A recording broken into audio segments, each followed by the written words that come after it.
അവനവനാത്മസുഖത്തിനാചരിപ്പതപരന് സുഖത്തിനായി വരേണം. അവനവനാത്മസുഖത്തിനാചരി എല്ലാം കൊണ്ട് കൊടുത്തിട്ട് വന്നേക്കണ നിങ്ങളോട് ഞാൻ കാര്യം അടിച്ചു പറഞ്ഞല്ലേ അത് കൊണ്ടുപോകല്ലേ കേട്ടോ നിങ്ങൾ നാശിച്ചിട്ട് പറ്റിപ്പോയി തങ്കം. ഞാൻ വിചാരിച്ച അമ്മ എടുത്ത് അത് അവക്ക് കൊടുക്കുന്നു. വേറെ ആർക്ക് കൊടുത്താലും വേണ്ടിട്ട് മൊന്തത്തിക്ക് കൊണ്ടുപോയി കൊടുത്തിട്ട് എനിക്ക് ഞാനിങ്ങനെ പൊട്ടിയായി പോയല്ലേ. എല്ലാം വിശ്വസിച്ചിട്ട് എല്ലാം ചെയ്യും. അവസാനം ഞാൻ മാത്രം ഒറ്റയ്ക്കാവോ?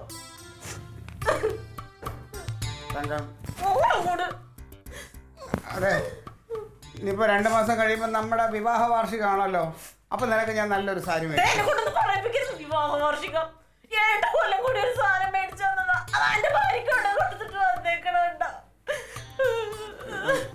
മനഃപൂർവ്വം ചെയ്തല്ലോ. നിങ്ങൾ മനഃപൂർവ്വം തന്നെ ചെയ്യണതാ. നിങ്ങൾക്ക് എന്നോട് എന്താ വൈരാഗ്യമുണ്ട്? അമ്മേനെ ഇങ്ങോട്ട് വിളിച്ചാൽ മതിയായിരുന്നില്ലേ? അപ്പൊ ഞാൻ അമ്മേനോട് ഞാനാ നിന്റെ ആങ്ങളുടെ മുമ്പിൽ ഒന്ന് ഞെളിഞ്ഞ് നിക്കാന്ന് പറഞ്ഞിട്ട്.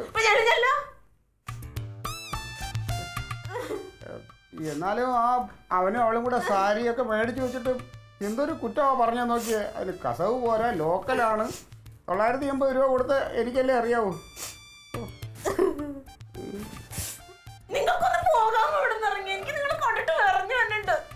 മോളെ നീ പഠിച്ചത് മതി, പോയി കളിച്ചോ.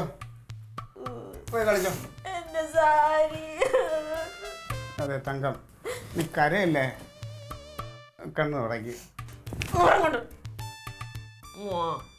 തൊട്ടേക്കരുത് നിങ്ങള്, കൊല്ലും ഞാൻ. ഇപ്പം നാളെ സദ്യയുടെ കാര്യങ്ങളൊക്കെ ചെയ്തു കൊടുക്കാന്ന് പറയുകയും ചെയ്തു. കൊടുക്കുകൊണ്ടായി സദ്യമേറ്റുണ്ട് വന്നേക്കുക. എനിക്ക് ആർക്കും വേണ്ടി കഷ്ടപ്പെടാൻ പറ്റില്ല. ചോറ് വേണമെങ്കിൽ കുറച്ച് ഞാൻ ഇവിടെ വെക്കും, കറിയൊക്കെ അവരെ കൊണ്ട് വെപ്പിക്കും. എല്ലാം കിട്ടിയത് അവർക്കല്ലേ. അല്ല, പച്ചക്കറിയൊക്കെ മേടിക്കാൻ പൈസ എന്നാ ഞാൻ മേടിച്ചോണ്ട് വരാം. പൈസ ഇല്ലെങ്കിൽ മേടിക്കണ്ട.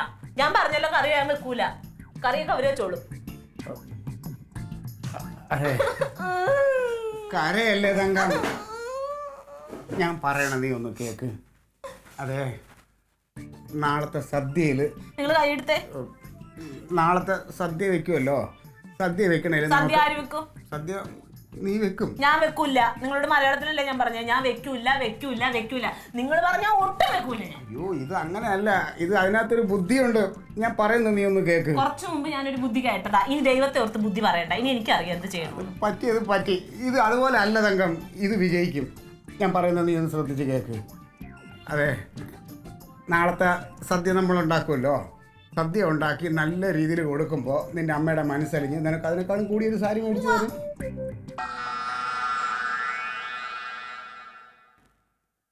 നീ ഉണ്ടാക്കൂലേ? ഞാൻ ഉണ്ടാക്കൂല. അല്ല, അതെ, നീ ചോറ് വെക്കാന്ന് പറഞ്ഞല്ലോ. ചോറ് നീ വെക്കണ്ട, നീ നാളത്തെ കറിയെല്ലാം വെക്കണം. ആ മണ്ടം കൊണ്ടാ കറി വെച്ചാൽ ഉണ്ടല്ലോ, വായിൽ വെച്ച് കൂട്ടാൻ കൊള്ളത്തില്ല, എന്ന് നിനക്കറിയാലോ. എന്നാൽ നിന്റെ കറികൾ അങ്ങനെയാണോ? അതൊക്കെ ഇവിടെ എല്ലാവർക്കും അറിയാമെന്നുള്ളതല്ലേ. അപ്പോൾ നീ നാളെ കറിയൊക്കെ നല്ല രീതിയിൽ വെക്കണം. കറിയൊക്കെ വെച്ച് സദ്യ ഗംഭീരമാക്കി കഴിയുമ്പോൾ അമ്മയ്ക്ക് തന്നെ നിന്നോട് തോന്നുന്ന ഒരു അലിവ്. ഓ, എൻ്റെ കൊച്ചെനിക്ക് വേണ്ടി എന്തോരം കഷ്ടപ്പെടുന്നുണ്ട്, നിനക്ക് എന്തെങ്കിലും മേടിച്ച് തന്നാലോ എന്ന് അമ്മ ചിന്തിക്കും. നല്ലൊരു സാരി നിനക്ക് മേടിച്ച് തരും. മേടിച്ച് തരും. തന്നില്ലെങ്കിൽ ഞാൻ വേറെ ഐഡിയ കൂടി പറഞ്ഞുതരാം.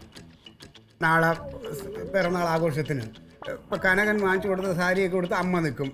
നമ്മൾ വാങ്ങിച്ചു കൊടുത്തുകൊണ്ട് അവൾ നിൽക്കുമല്ലോ, ആ ഭദ്രകാളി. അപ്പം നീ എന്തോ ചെയ്യണം, നിനക്ക് ഉള്ളതിൽ ഏറ്റവും മുഷിഞ്ഞ ഒരു നൈറ്റി ഇട്ടുകൊണ്ട് നീ നിൽക്കണം. അതും കൂടെ കാണുമ്പോൾ നിന്റെ അമ്മ ചിലപ്പോൾ അപ്പം തന്നെ മേടിച്ചു തരും. അയ്യോ, ഇത് ബുദ്ധി നമ്മുടെ അടവ് വിജയിക്കാൻ വേണ്ടിയിട്ടാണ്. നീ നല്ലത് ഇടണമെന്ന് തന്നെ എൻ്റെ ആഗ്രഹം. അമ്മ മേടിച്ച് നല്ലത് തരും നിനക്ക്, അതും കൂടെ കാണുമ്പോൾ. പിന്നെ അപ്പോൾ കറികൾ നമ്മൾ ഉണ്ടാക്കുന്നു, ചോറ് അവരുണ്ടാക്കിക്കോട്ടെ. അപ്പോൾ ഇതവിടെ കൊച്ചിനെ വിളിച്ചിട്ട് പറയും, നമ്മൾ കറി ഉണ്ടാക്കിക്കോളാന്ന് പറയും. തക്കിളിയേ ഡീ കൊച്ചേ ഈ പെണ്ണ് വിളിച്ച വിളിച്ച അപ്പൊ വിളി കേൾക്കണോ ഞാൻ നിന്റെ അടുത്ത് പറഞ്ഞിട്ടുള്ളതാ കേട്ടോ. അതെ അവിടെ ചെന്നിട്ട് പറയണം ഇവിടെ കറികൾ ഉണ്ടാക്കാം, നാളെ അമ്മമ്മയുടെ പിറന്നാളല്ലേ, അപ്പൊ ഇവിടെ കറികൾ ഉണ്ടാക്കാം, അവിടെ ചോറ് വെക്കാൻ പറഞ്ഞെന്ന് പറയണം.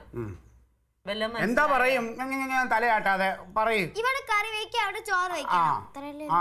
അത്രേ ഉള്ളു, പോയി പറ. ഇനി നിക്കവളേടി പോയി ഞാൻ പോവല്ലേ. പോയിട്ട് പിന്നെ അവിടെ തങ്ങണ്ട, ഇങ്ങ പോന്നോണം പറഞ്ഞിട്ട്. പോയ വഴിയുള്ളു.